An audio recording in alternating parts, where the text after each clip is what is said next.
আপনি যদি একটু রিল্যাক্স করতে চান, মাইন্ডটারে ফ্রেশ করতে চান, তাহলে আপনার 100% 30 গড়ন আসা লাগবে। কারণ এইখানে কিন্তু দুইটা কম্বিনেশন, আশপাশে একটা সুন্দর পরিবেশ প্লাস নদী, মানে দুইটা মিলে যেটা দারুণ কম্বিনেশন হয়েছে। আর পাশাপাশি যে বাতাসটা ভাই মাইন্ড ব্লোয়িং ছিল, অসাধারণ। আপনার এই জায়গায় আসা লাগবে। আসলে আপনি যদি স্ট্রেসের মধ্যে থাকেন, স্ট্রেস একদম লাস্ট লেভেলে, যে আপনার কিছু ভালো লাগে না, তাও আপনার ভালো লাগবে।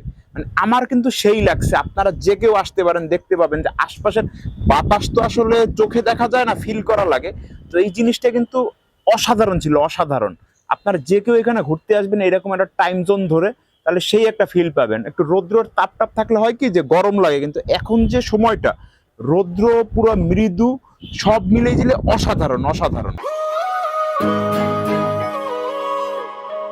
पहली दफा कोई पागल